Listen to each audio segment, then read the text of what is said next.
Hi, my name is Kayla Keith, and this is Missing Midwest, a true crime podcast about those that have gone missing. Today's story is about not one, not two, not three, not four, but 5 kids who went missing.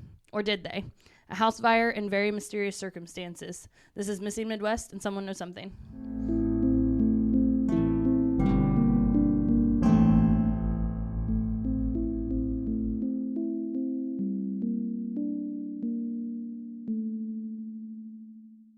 Hello. Hey.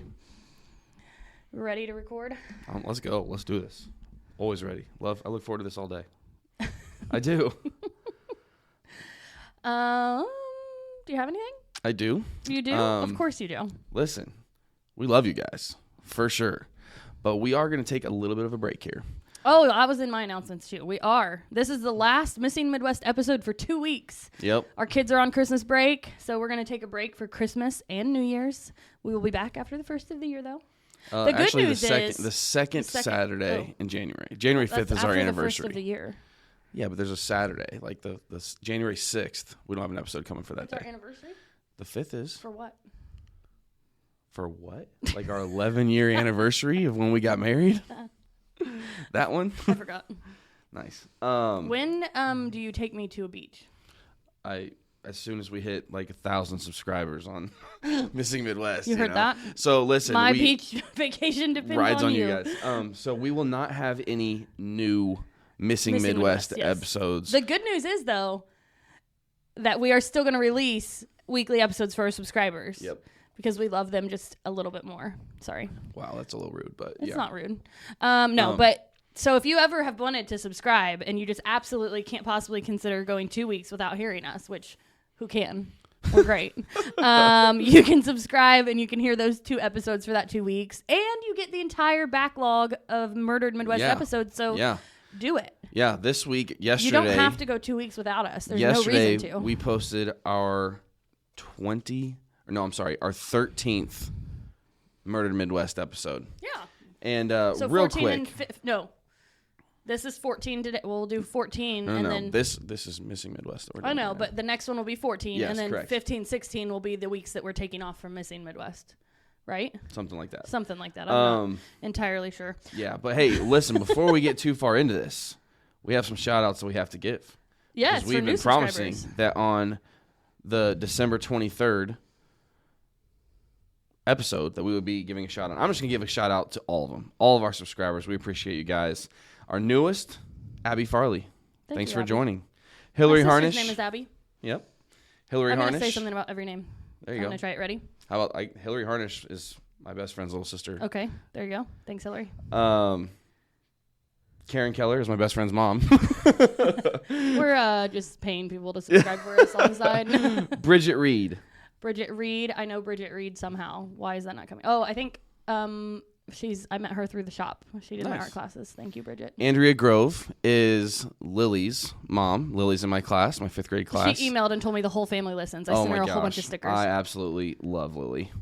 She's one of my favorites for sure. Don't tell her. You have favorites. I told my class I just said I have favorites, and they're the people who subscribe, so there you go.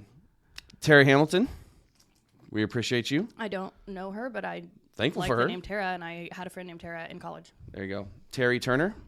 I know Terry Turner. She's from Greentown. Thank you, Terry. Represent Greentown. Abigail Bryan, also from Greentown. Yes. Went to high school with us. Shelby Walker. I do know her. We're Facebook friends. Appreciate you, Shelby. Amanda Coleman. Don't think I know her, but loved the Amanda Show growing up. Amanda, we appreciate you.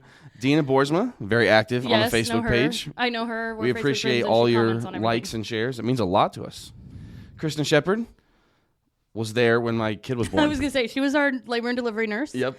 I was like, I need you to know that I'm going to die. And she was like, no, you're not. You're just having a baby. And I was like, remember that. I remember thinking like, hey, I think she's going to die. And she was like, no, she's not. Kristen also played against your husband and brother-in-law in high school and like all the sports. Who you played against in high school? I couldn't tell you. Michelle Preston. High school.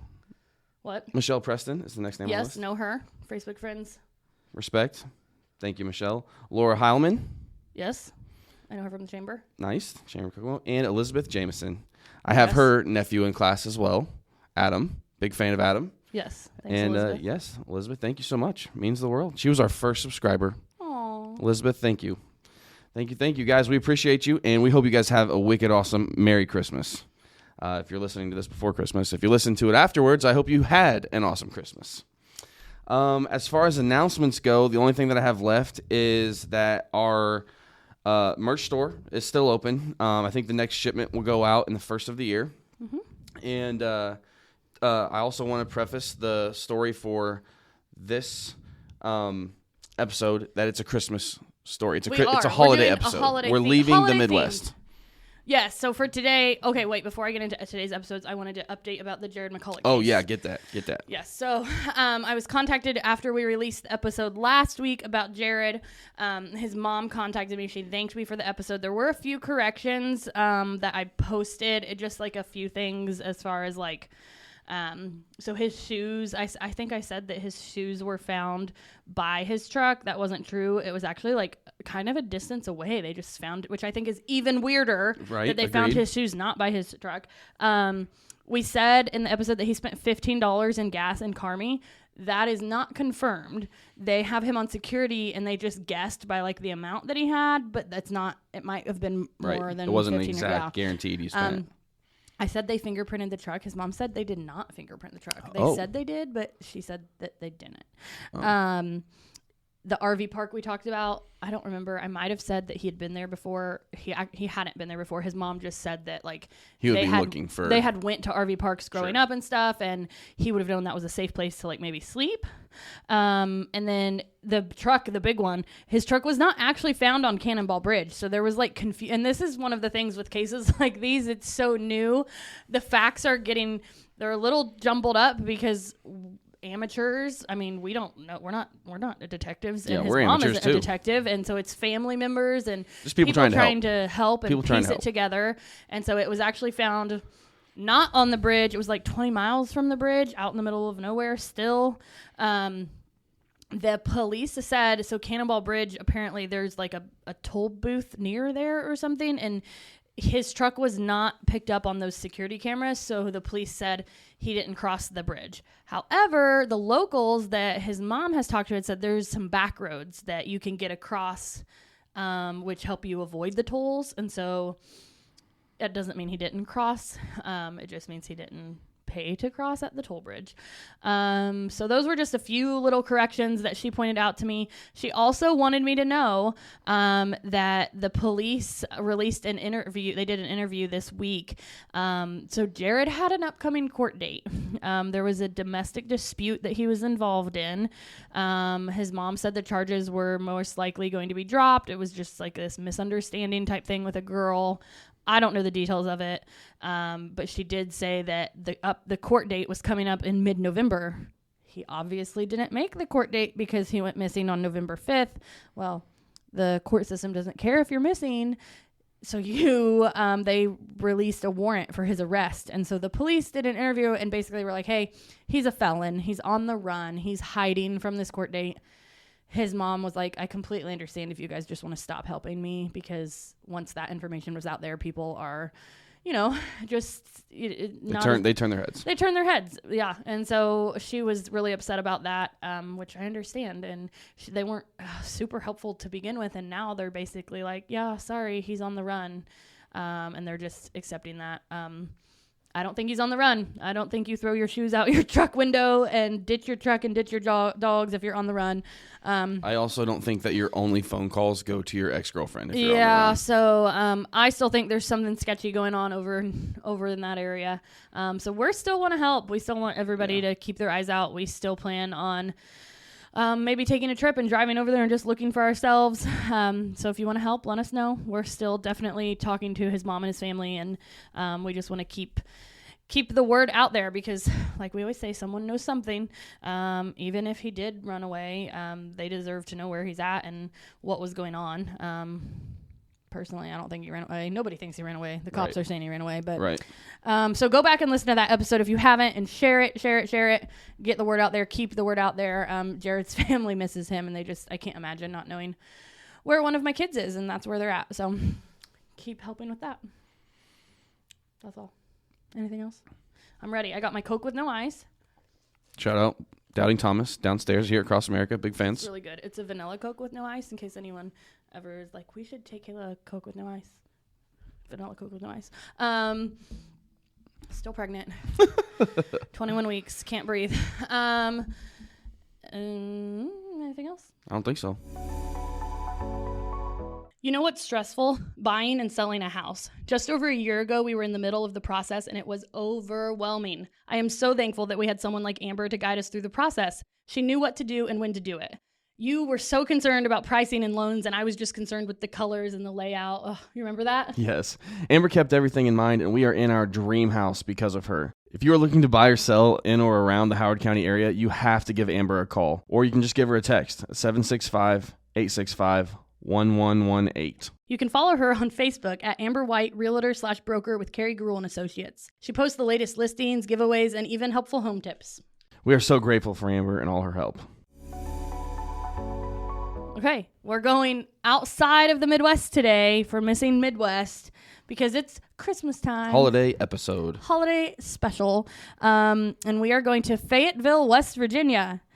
Current population, 2,844. Smaller than Greentown. Super small. There's $3 Dollar Generals near there, but none in town. They're all in other towns. Small town thing to say. And we're going back like to 1942 here.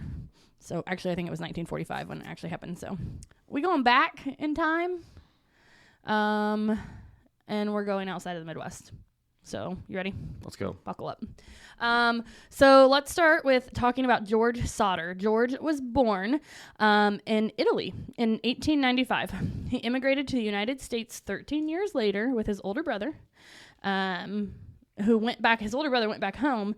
As soon as he went through customs at Ellis Island, he left. And so for the rest of his life, George was just here by himself, and he never really talked about why he left his homeland, and he never really talked about why his brother went back. But that's where he started. That's how he came here. Interesting. He eventually found work on the railroad in Pennsylvania. He would carry water and supplies to the workers. A few years later, he got a job as a driver in Smithers, West Virginia. He then started his own trucking company. So, George, entrepreneur, he was doing Respect. the thing. I love it.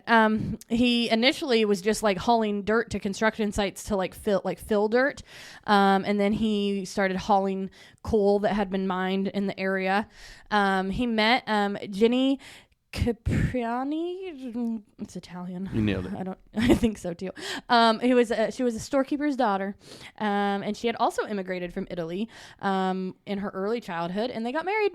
So George and Jenny are married. The Sodders, they settled outside Fayetteville, like I said, which had a really big population of Italian immigrants at that time. Okay. And so they built a 2-story timber, so all wood, farmhouse. It was 2 miles north of town.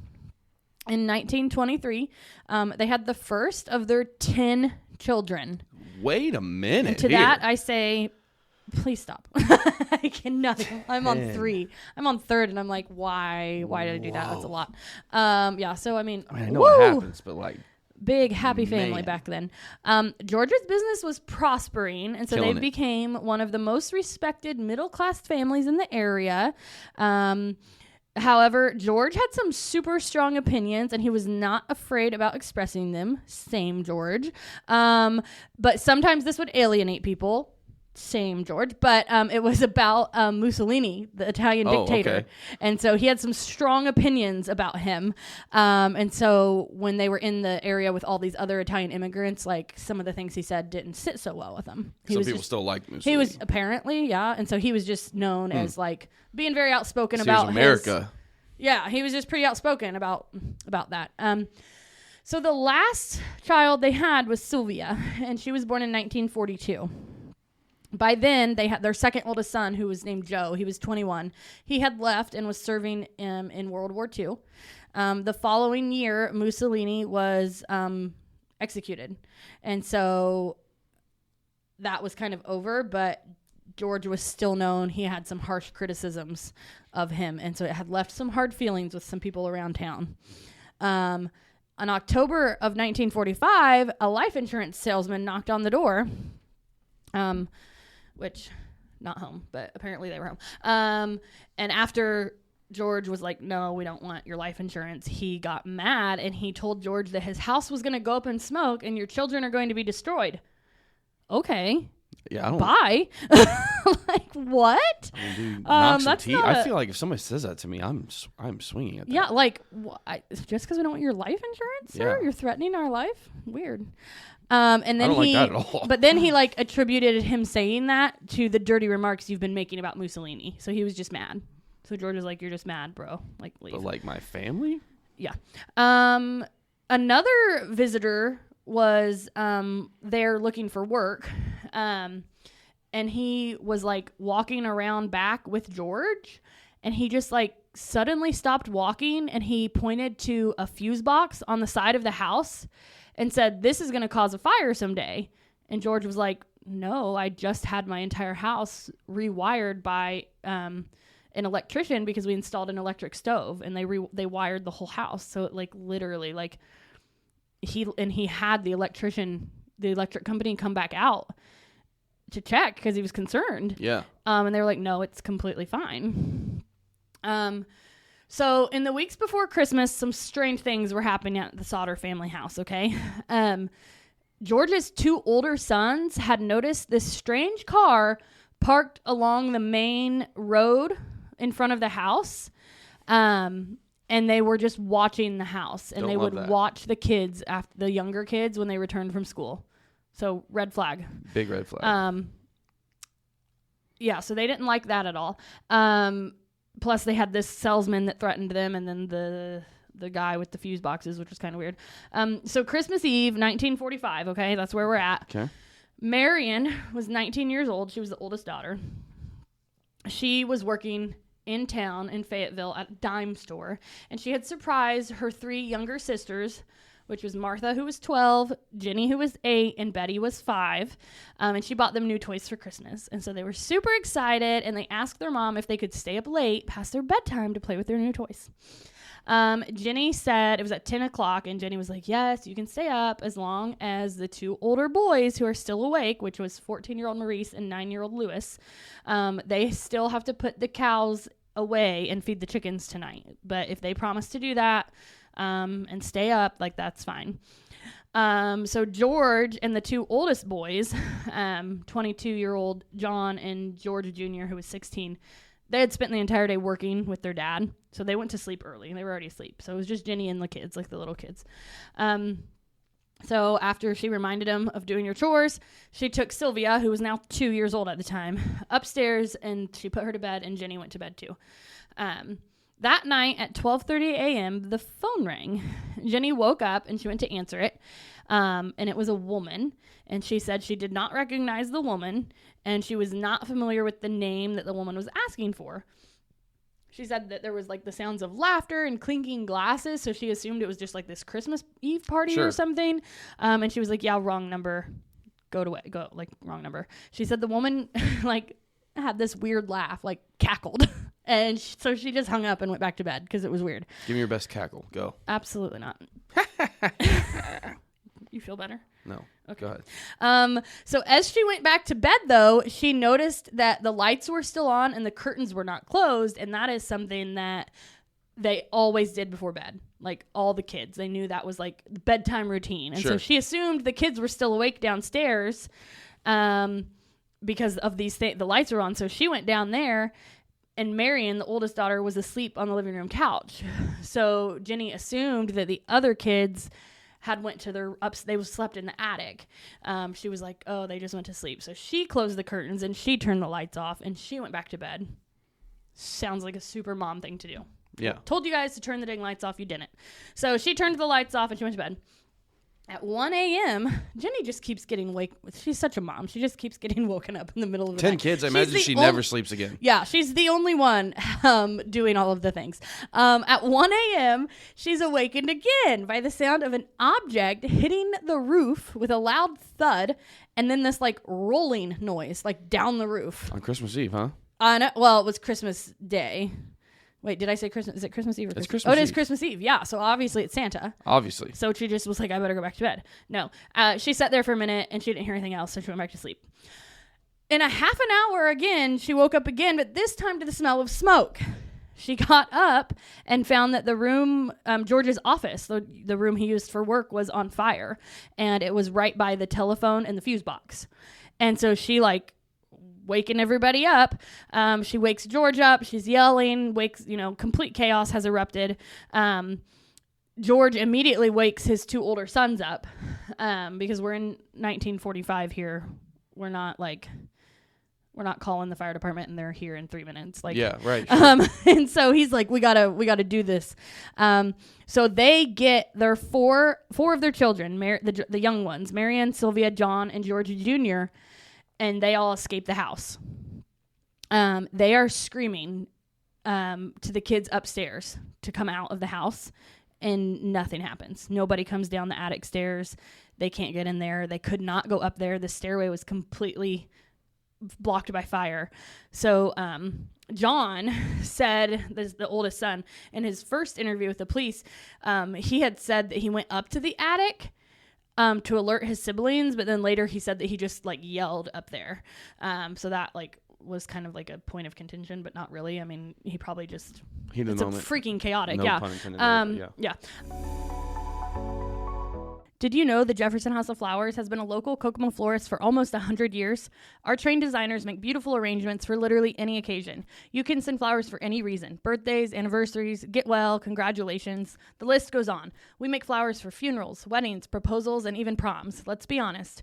Receiving flowers, whether you're at home or at your work, it makes you feel special. You get butterflies and you feel loved, and that's what sending flowers is all about, the feeling it creates. Call us at 765-452-8269 and let us create something special and send it out for you. Or you can stop in and see us at 4300 West, 100 North Kokomo. We always have a cooler full of flowers that are ready to go, as well as a boutique full of gifts. Shop local, support local, and send flowers. So efforts to find, the problems started right at the beginning. The phone did not work at their house. And so Marion, the oldest daughter, ran to the neighbor's house to call the Fayetteville Fire Department. And then also a driver that was driving by on the road, he turned around and went back into town and called the fire department. So George, barefoot, he's a dad. Your 5 kids are trapped in the attic asleep. Yeah. Your house is on fire. Your house made of wood is on fire. He literally in his bare feet attempted to climb the outside walls of the house and broke open a window. He cut himself in the process. There was a large ladder that they kept on the side of the house, like laying on the side of the house. It was gone. Whoa. So he had told his sons, go get the ladder and we'll climb up there and get him out. Ladder was gone. The water barrel that they had with water was completely frozen, so they had no water. George then he had 2 work trucks. He told his first son, John, the oldest one, go pull the trucks up to the side of the house and we'll climb on top of the trucks. Neither truck would start. Both trucks, even though they were working fine the previous day because they used them, because they worked on the farm all day long, neither truck would start. So at this point, he's like, awesome. So the 6 family members that escaped, they had nothing. There was nothing to do. They couldn't get in the house. They had no ladder. They couldn't get their trucks over there. And so they just watched their house burn for 45 minutes. They assumed the other 5 kids had passed. The fire department was low on manpower due to the war anyway. It's Christmas Eve. And it's Christmas Eve. They're probably all freaking drunk from the parties that were going on. They said they were relying on basically volunteer firefighters, individual firefighters literally that they would have to call individually, get them there. The chief the next day, he admitted that he didn't know how to drive the fire truck. So he was at the fire station and he didn't know how to drive the fire truck. So he had to wait until somebody got there, which also if you're the fire chief, why are you not driving the fire truck? But whatever. Right. So one of the firefighters was Jenny's brother. Basically, all he did, he came and they just started looking through the ashes of what was left of the Sodder's house. I mean, by 10 a.m. the next day, it was completely burnt to the ground. I mean, you're looking at what, 8 hours of burning there? Probably? Yeah, and it's just wood. Yeah, like they said that this house, they said it was timber that burns quick, and so his name was Morris, and he told the Sodders that he didn't find any bones. He expected there to be bones of the children. But he didn't find anything. They said that they did find a few bone fragments and internal organs, but chose not to tell the family. Wait, what? Yeah.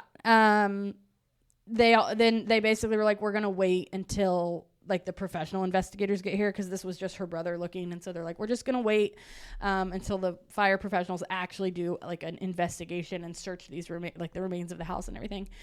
Never mind all of that. Morris, the brother, he believed that the 5 children were dead in the fire. He said maybe it was hot enough to burn their bodies completely. I feel like no. Yeah, we'll get into that. But so Morris, the brother, George's brother-in-law, told George, don't touch anything. The state fire marshals are going to come and they're going to do like a really thorough investigation. However, after waiting for 5 days, George and his wife could not bear the sight anymore, and so he bulldozed it over and just put dirt over the entire thing, with the intention they wanted to just turn it into a garden for the kids that had died. Don't love that. Well, I mean, they just assumed like my kids. Well, this is. I'm sure they went through it. Yes, but they haven't connected the dots yet of all the mysterious things that were going on. The local coroner did an inquest the next day, which held that, he said, the fire was an accident. It caused by faulty wiring. One of the jurors was the insurance guy that had threatened George. How did that happen? Yeah. Death certificates for 5 of the kids were issued on December 30th, so 5 days after the fire. The local newspaper reported that all the bodies had been found, but then later in the same story said that only part of one body was recovered. George and Jenny were too upset to go to the funeral on January 2nd. Their surviving children did, but George and Jenny stayed home. Wow. That was so sad. It's horrible. So not long after all of this, they start to rebuild their lives, which as best as you can, I guess. But then they started to put things together. They, after all of them talking with their older kids, they realized the electrical problem, the faulty wiring, their Christmas lights remained on throughout the fire, like through the early stages of the fire. And they pointed out that like their outside Christmas lights and like their Christmas tree inside and stuff, those lights were on. So if that was an electrical problem that started the fire, why did they still have power? Sure. They found the ladder from the side of the house. It was 75 feet away at the bottom of an embankment. Wait a minute here. Yeah. So like not by a house, like just out in the middle of nowhere? 75 feet away from the house. Like on the farm, down in an embankment. We're in Virginia. We're not in Indiana. Yeah. It's not flat. There's probably hills and stuff. I'm pretty sure you don't just naturally put ladders on the bottom of an embankment. Well, George and his sons, when they were working on the farm the next day, insisted that ladder was where it always is on the side of the house. Yeah. And then when they went to find it to get their kids out, it was gone. And then they found it down in an embankment. Super sketchy. A telephone repairman came out, and he told the Sodders that their phone line had not been burned. It had been intentionally cut. Wait a minute. Now this is someone would have had to climb 14 feet up the telephone pole, and then when they got to the telephone pole, reach 2 feet out to cut the line that went to the house phone, the phone that they couldn't call 911 from. That's why they had to run to the neighbors and stuff. There was a man. They probably would have needed a ladder to do that. Probably. A man that neighbors had identified had been stealing block and tackle. I don't know what that is. I said that, and Johnny and Cody both are Googling block and tackle. Let me know what it is. But he had been stealing from the couple of the properties around each other. Kind of like a pulley system. A pulley system. Okay, so he needed a pulley system. Okay, so he stole that from a property in the area around the time of the fire, and he had been arrested for it, and he admitted to the theft. And he also said he was the one that cut the phone line because he thought it was a power line, but he denied having anything to do with the fire. But the Sodder family was like, why were you, if you were just stealing our little pulley system, why would you cut our phone line? That doesn't even make sense. So that was never explained. This guy, did he cut it? Did he not? Jenny said that had he cut the power line, she and her husband and their other kids would have never been able to make it out of the house. So he said he cut the power line, not the phone line. But the power was still on. It was the phone line that was cut. Yeah. So she was saying had the power been cut, I don't know why that would have made a difference for them getting out of the house, but that's what she said. Like maybe because there were lights, like if they couldn't have seen or something. I don't know. Jenny also had a lot of trouble accepting that the traces of the children's bodies would have been completely burned in the fire. So she started to do her own research.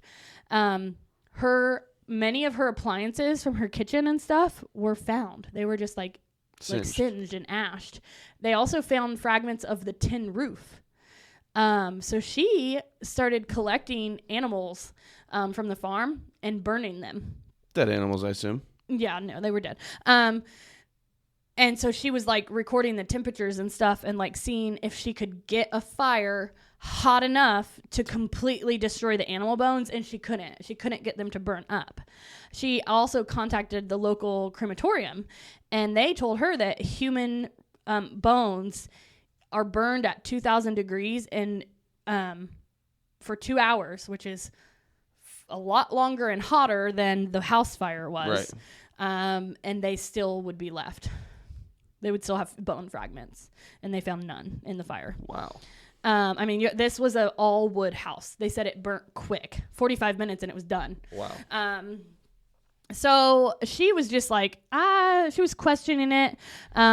She also, George also started to think about the trucks. They worked the day before, and so he thought they had been tampered with. Yeah. It's not right that especially both trucks. Yeah.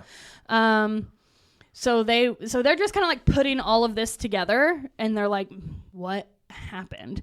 That spring, the Sodders went ahead and they planted flowers in the place. Jenny tended that garden for the rest of her life. It was a flower garden. Listen up. If you're a small business owner like myself, you understand the value of time. There is always something to be done, and it's up to you to do it. Your business is your baby, and you rarely can trust others with it. But what if I told you that I had somebody that you can trust, someone that can save you time and help your business grow? I do. With Bo Digital, you have access to an entire team that will be there for you with marketing and advertising. It doesn't matter what the size of your budget or your business is. Bo can help you take the stress of marketing off your plate and free up your time to do more of the things you love to do with your business. Bo is a marketing company and a business partner, but my favorite thing about them is that they have become true friends. You can find out more about them and what they offer at bodigital.com. Take it from me and put a bow on it.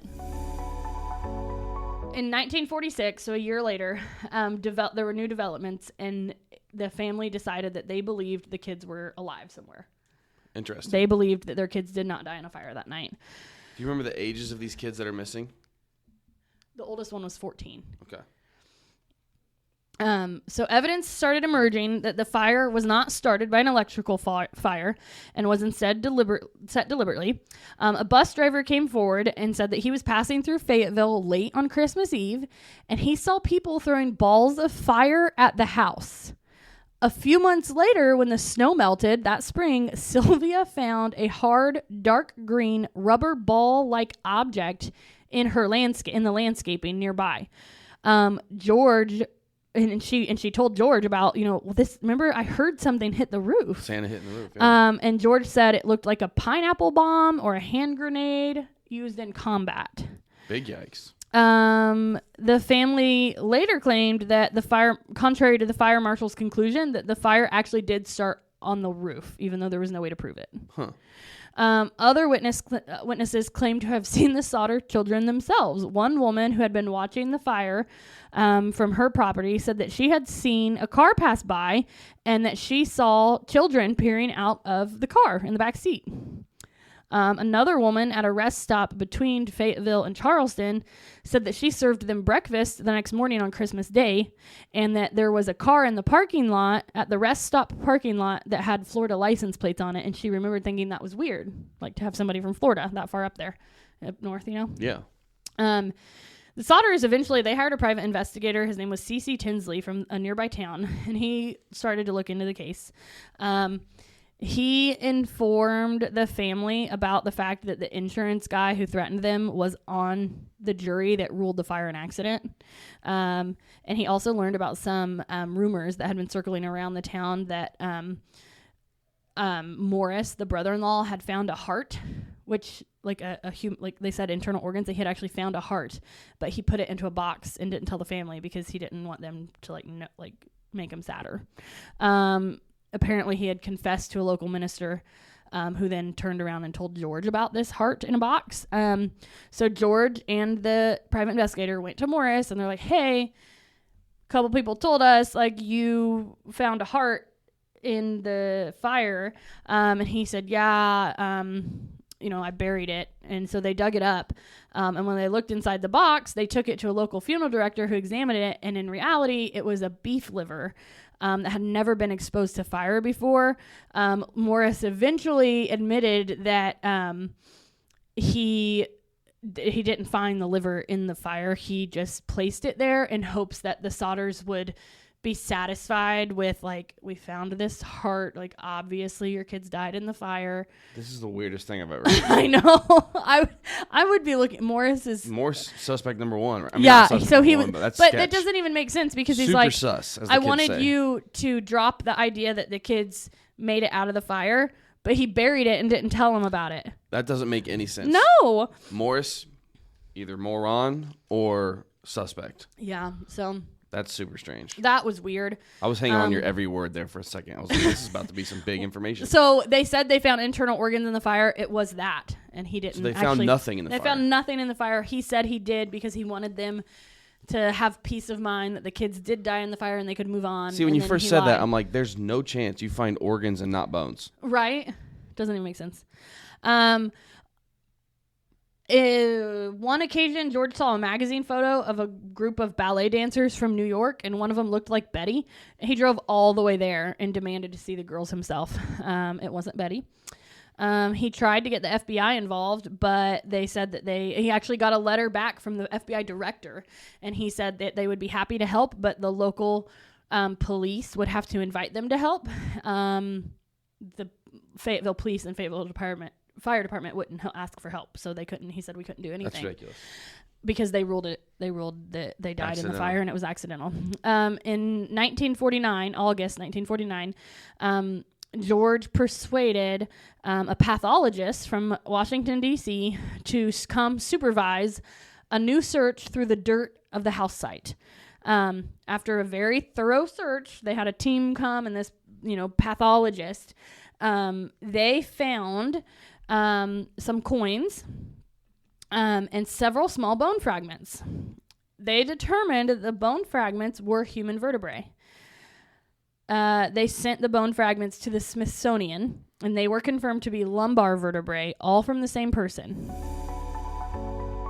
Want to know what one of the best decisions I have made for myself lately is? Stanley Cleaning Company. In this season of life we are in, with kids, practices, jobs, and pregnancy, it just makes sense to have a little extra help, and in turn, a little extra time. Christine comes to my house every other week and sweeps and mops for me, and I am not kidding when I say it is the best. She leaves my home smelling amazing and literally sparkling. We thrive in a clean environment as a family, and this service is the best thing I've ever spent my money on. It saves me time and energy, two things I'm greatly lacking lately. It can be a simple sweep and mop or a deep clean, home or office. It can be weekly or monthly. It's whatever you need. Plus, it's a local small biz, and I love supporting fellow business owners and entrepreneurs. Give her a call or text her and let her know what you want done. 765-860-3606. So they sent, like I said, these bone fragments to the Smithsonian to a specialist, and they were confirmed to be human lumbar vertebrae, all from one person. However, they said that these vertebrae, they were unfused. And so they said the age range would have been no younger than 16 and no older than 23 since they were still unfused. But the oldest child that was in the fire was 14. So they said it was very unlikely that those bones were from any of the 5 missing Sodder children. That's wild. Yeah. I mean, so there's so another they finally dead body. found bone fragments, and they aren't children. So there's another dead body in the mix, whether it was somebody buried under the house. They ended up saying Newman was the specialist that did it, and he also said that those bones showed absolutely no sign of exposure to flames. So he agreed that it was very strange that those were the only bones found, since a wood fire of such duration should have left full skeletons of all the children left behind. The report concluded that the vertebrae had instead most likely come from the dirt that George had used to bulldoze over the site. Which means he used a grave to... Apparently. On accident. Big yikes there, George. was so long ago, though. I mean, it could have been you don't know. Yeah. Later, Tinsley confirmed that the bone fragments had come from a nearby cemetery, but could not explain why they had been taken there or how they came to be in the fire site. Again, back then, it probably, water flooding, Mistakes, I don't know. Yeah. The investigation and its findings attracted national attention, and they held 2 hearings of the case in 1950. Afterwards, Governor Oakley L. Pattison and the state police superintendent told the Sodders that the case was hopeless and closed it at the state level. The FBI decided it had jurisdiction as possible interstate kidnapping, but dropped the case after 2 years because of no leads. So, with the end of the official efforts to resolve the case, the Sodder family decided they were not giving up. They printed flyers. They offered a $5,000 reward. They soon doubled it to $10,000 for information that would have settled it for even if one of the children was found. In 1952, they put up a billboard at the site of the house with all of the information, and it became a landmark through Fayetteville. For a very long time, that was the Sodder Children. Everybody knew about that. That was where the house was, and that was where the billboard was. The family's efforts brought forth a lot of reported sightings of the children. There was a woman who ran a hotel. She claimed that the children were there approximately a week after the fire. She said that they had came in, 2 men and 2 women had came in with 5 young children, all of whom appeared to be Italian. And when she attempted to talk to the children, one of the men looked at her in a rude way and turned around and began talking rapidly in Italian to the other 3 adults. And they immediately stopped talking to her, and they left early the next morning. Sketchy. Mega sketchy. George followed up leads personally. He went to St. Louis, Missouri. Somebody claimed that Martha was being held in a covenant there. A bar patron in Texas claimed that he overheard 2 people talking about the fire. He went there and tried to find those people. He heard that a relative of Jenny's in Florida had children that looked like his, and he literally went down there and made them prove to him that they were their children. He went to Houston to investigate another tip. A woman had written a letter to the family and said that Lewis had revealed his true identity to her one night after having too much to drink, and she believed that him and Maurice were living in Texas somewhere. He took his son-in-law, Grover Paxton, to go down there and look. The police in that area were unable to help him, and they were not able to find the guy that she was talking about. Another letter came. Where was that? Looks like. I'm looking at pictures and ages and stuff right now. What's crazy is, Betty. She would be today. She would be. Was that 83? If she was alive today. Yeah.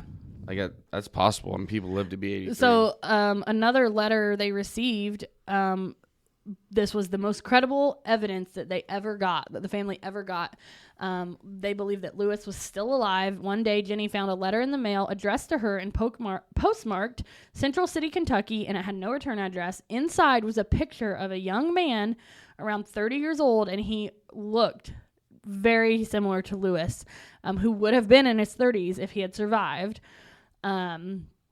The family hired another private investigator to go to Central City and look, but he never reported back to the Sodders, and they were never able to locate him.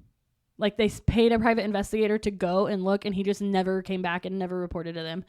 That picture gave them a lot of hope, though, and they put it on the billboard, and they put an enlargement over it and hung it above their fireplace because they believed that it was Lewis. George admitted that the next year went by, there was a huge lack of information. He said it was like hitting a rock wall, and they didn't feel like they could go any further, but he said he would continue to look. He said time was running out for us. We only want to know if they did die in the fire. We want to be convinced. Otherwise, we want to know what happened to them. I'm not at all convinced that they died in the fire. I'm not either. George died in 1969. Jenny and her surviving children, except John never talked about the night of the fires, except to say that the family should accept what happened and move on.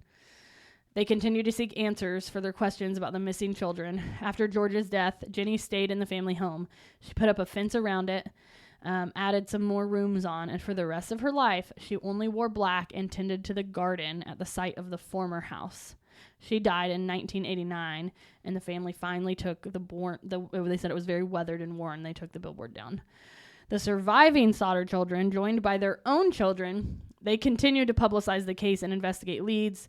They, along with other residents of Fayetteville, have theorized that a Sicilian mafia was trying to extort money from George, and that the children may have been taken by someone who knew about them and planned the arson and said they would be safe if they left the house, and possibly taken back to Italy. If the children had have survived for all those years and were aware that their parents and siblings survived too, the family believes that they may have avoided contact from them to keep them from harm. Like they may have threatened them, like you can't go back to your family, and so they just didn't ever try to contact them. Sylvia, the youngest of the surviving kids, died in 2021. Dang. She was in the house fire that night. She said it was her earliest memory. She said, I was the last one of the kids to leave home.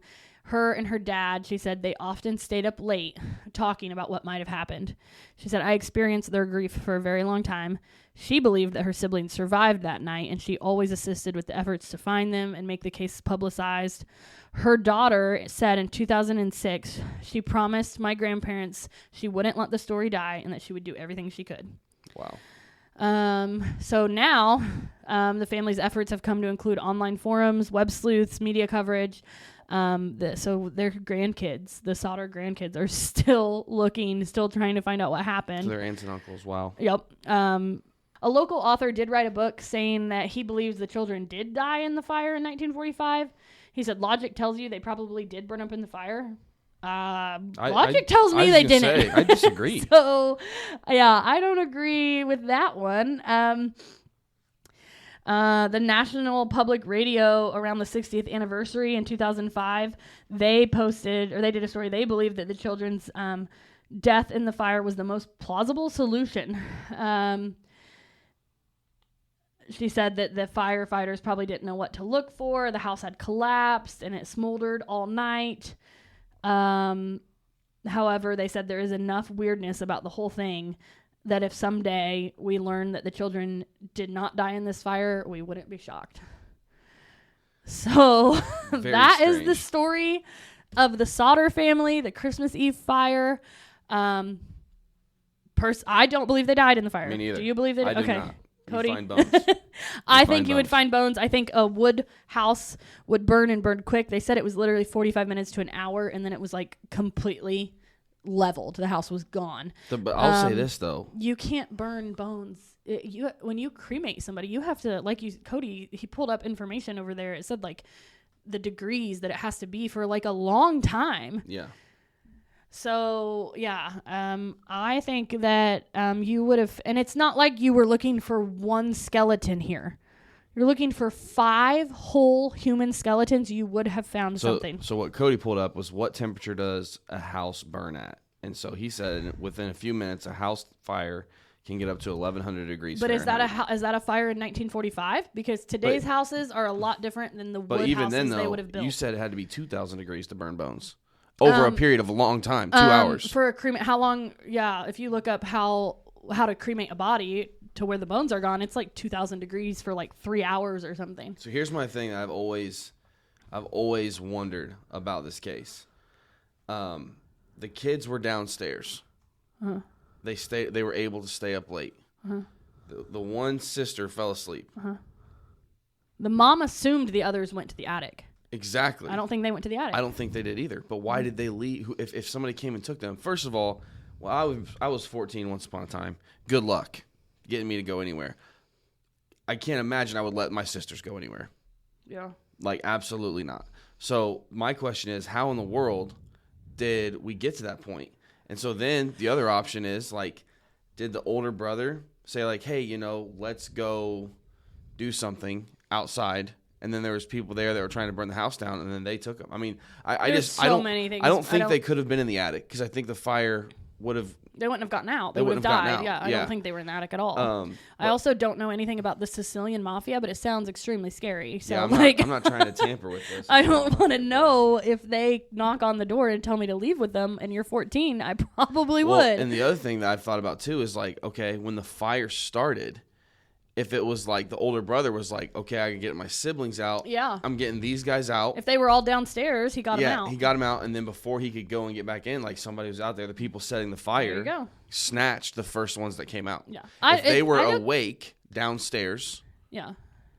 As an older brother, I'd be like, I got to get them out, and then I got to get the rest of my family. Or maybe they heard that thing on the roof and they went outside. Or there's a million things. Think about it. Think about what we said earlier. What did we say when we said we heard stuff on the roof? Yeah. Imagine that. The kids heard something on the roof and they go outside. Yeah. Oh, look, it's people throwing firebombs at my house, and then they take them. Exactly. Yeah. I mean, I think somebody took those kids. Well, I don't think that fire was accidental. The truck's not working. Not. The ladder being gone. Premeditated arson. The phone not working. No question about that. Yeah. As far as the kids go, my other thing that I keep thinking, though, is... That's so sad. I didn't think about that. They probably were... It's Christmas Eve and they heard something on the roof. They run outside. Yeah, that's terrible. People snatch them. But my thing is... You can't snatch 5 kids by yourself either. You can't snatch 5 kids by yourself. You also can't climb a 14-foot pole and cut the phone line, get rid of a ladder, make 2 trucks not work, and start a fire by yourself either. With kids awake. With kids awake in the house. Sounds like the mafia. Or probably the other thing about the older brother here, we're sitting there. If I'm 14 and I hear somebody move my ladder, I'd probably go out and be like, what are you doing? Instead of like getting my dad or whatever, which is probably wise. I mean, I feel like at least the older brother could have left the house. Maybe the others followed. I don't know. But the idea of them being in the house, I absolutely do not subscribe to the theory that they burned up in that fire. Nope. So, tell us what you think. I don't know how anyone out there could possibly think that they died in the fire that night, or that the fire was not intentionally set. But if you believe they did die in the fire, please tell us why. I want to know why. I obviously don't agree with you, and you probably will never change my mind, but that's just the person I am. So definitely a mind-bending puzzle around this case, though, for sure. Yeah, for sure. Pretty sad. Christmas and Eve story. Props to the dad for just never giving up. I mean, I respect that. I feel like that's how it would be. It's a really sad story. Very sad. It definitely was not Merry Christmas, guys. Bringing you Christmas joy, but yeah. All right, we will see you in 2 weeks. That's right. 3 weeks. Unless you want to subscribe. 3 weeks, but yeah. Unless you want to subscribe. Yes. Then we will love you more than all the others. Appreciate you guys. Bye, guys. This podcast is a So.Will.I.Studos production. So will I.